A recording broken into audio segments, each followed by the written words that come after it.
As a child, Jeff LaDow dreamed of becoming a painter. When he was a teenager, he took a dive into water that was just 5 feet deep. He broke his neck and was no longer able to paint, but his dreams were still alive. He just had to move his paintbrush from his hands to his mouth. And today, Jeff is here to tell us how he survived that accident and learned to paint again. Yeah, please welcome Jeff LaDow to the Morning Blend along with his assistant, Julie. Thanks for being here, both of you. Hi, guys. Hi. Nice to have you. Good morning. I think your story is so inspirational to so many people who think, you know, if I have an accident, there's so many things I won't be able to do anymore.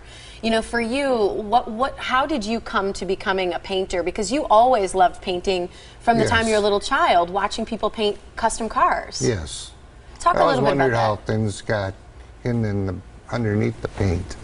And that's done with glazings and stuff like that, scrumbling the colors, and I enjoyed it. I never thought it'd become a profession. Now I paint for the Association of Mouth and Foot Painting Artists, which is worldwide.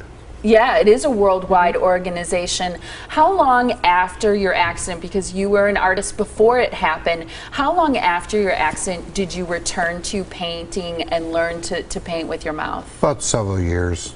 A few years. Did somebody teach you how to do that? No, I took a class at METC and studied it more, and then I went on to the Milwaukee Art Museum, started taking classes. Would you argue that you could be as detailed in art with your mouth as other people can be with their hands? Yes. Really? I think that's amazing. Also, I'm always interested, you know, if when you learn, you said you've been taking classes, you know, from an artist who you love, who's taught you how to paint with oil and such. Do they have to try and learn certain things to be able to teach you by trying it in their mouth, or do they teach you using their hand? No, they teach me, they use their hands, but instead of drawing my paintings out, I draw it with my brush. So like a stencil first? Yeah, I do little dots first and then line the dots up to make sure the lines are straight. So sometimes we have to turn the painting upside down or sideways, which as a painter it's really difficult to paint upside down when you have a whole different perspective on the painting. What's it like for you to watch him do his art? Because I was talking to Jeff during the commercial break, and he said he paints almost every day, and sometimes 5 to 6. I mean, that's incredible. 5 to 6 hours a day. What's it like for you, Julie, to watch him paint? It's amazing, and I understand it. I'm also a painter, and sometimes when he's starting a painting, it looks a lot different than it's going to look in the end, because like Jeff said, he paints like the old masters.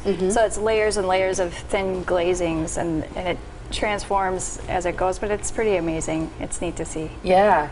And you said you accomplish about 2 to 3 paintings a month during the break. What kind of medium do you use? Do you use acrylic? Do you use oil?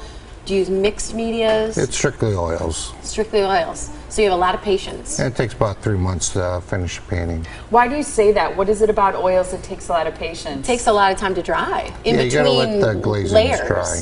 Oh, because it always has that thickness to it, a texture. You have real thin layers that you go through. A couple layers. I did one with a dress that took 9 layers of ivory black. Just constantly going over it. That is amazing. Where do you get your inspiration? Like, do you sit down and go, today I'm going to paint a building, or today I'm going to paint this type of landscape, or how do you kind of come up with what you're going to paint or do next? Because I'm sure you've seen your work evolve over the years. I like being creative, but I like working off some stuff from photographs from travel. And I also enjoy going down to the museum, and you pick out a painting that will challenge you, and in a couple of years you'll finish it, and you'll feel very gratifying. It was really inspiring. We went to Vienna this summer, and there were 106 artists, and we stayed at the Hilton. We managed to, Mouth and Foot Painters managed to get the entire Hilton just for the mouth and foot painters, and it was inspiration overload. You could see Jeff and the other artists when they get together, even if they didn't speak the same language, they inspired each other, just being together and showing each other what they've been up to and what they're doing. And they elected a new president. Unfortunately, Eros Bonamini died last November. But Serge Modet from France is now their new president. He's also disabled, and he's an artist. There's 7 board members, and it was really neat because Jeff's been there several times, to Vienna and Mexico, Portugal. He's traveled all over with the Mouth and Foot Painters, and they have so conventions cool. every few years and make decisions about business. But at the meeting they had, it was really cool. They had all these tables with flags on them, and they had 26 interpreters. We had the headsets, and you just pick your language. And it's just amazing how they could arrange all this. They even had one guy from another country, I'm not sure which one he was from, but he had cerebral palsy, so he was difficult to understand him. But he had his personal assistant interpreting to the interpreter, who interpreted to all these other interpreters. That's amazing. It was amazing how we could. Yeah, and speak wasn't the that far language. off, and it's just amazing how they put that all together. It's incredible. Art and brings people together. Yeah, and Jeff's going to do a little bit of painting here in our studio, and we're going to check in with him a little bit later. But here's where you can find out more about the association. It's MFPAUSA.com.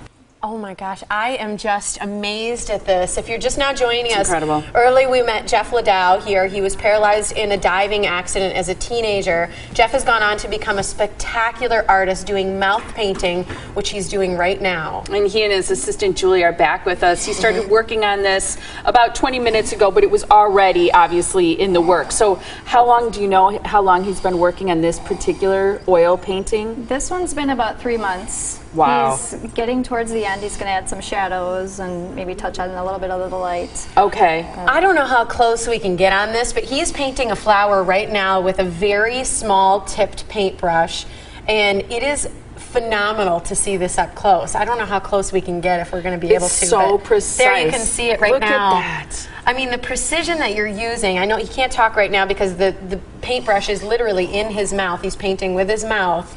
Is phenomenal. I mean, you're a painter, I paint. To do with this with your hand is difficult enough. I mean, what do you hear people say when they see someone like Jeff doing this intricate of work? Oh, people are always in awe. How did you do that? Sometimes before they actually see him paint, when we tell them he's a painter, they say, oh, that's nice. Right. It's a nice hobby.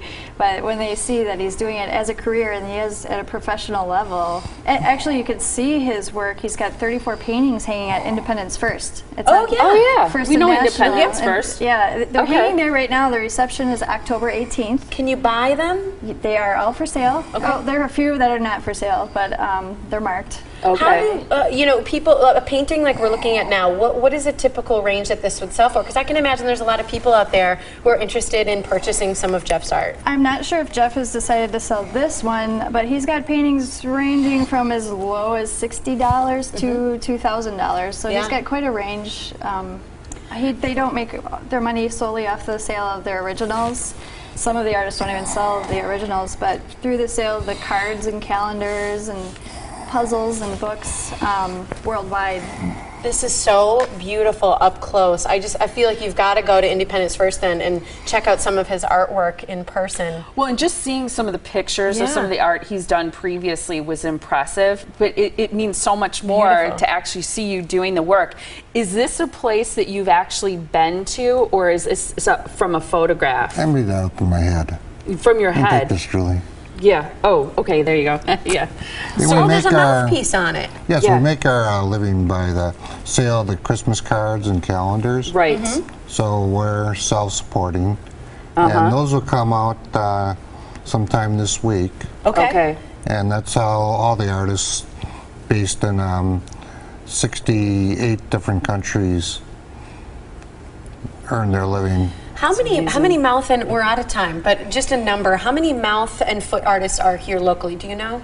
In Wisconsin, there are 2 that I know of. There's 68 in America. Okay. Out of 800 in the world, there's 68, and 6 full members. There's 3 different levels. There's full members, associates, and students. There's not that many. Jeff, you are beyond talented. This is a gift. Yeah. Truly. Yeah, you definitely have the gift. I appreciate doing what I do. I love it.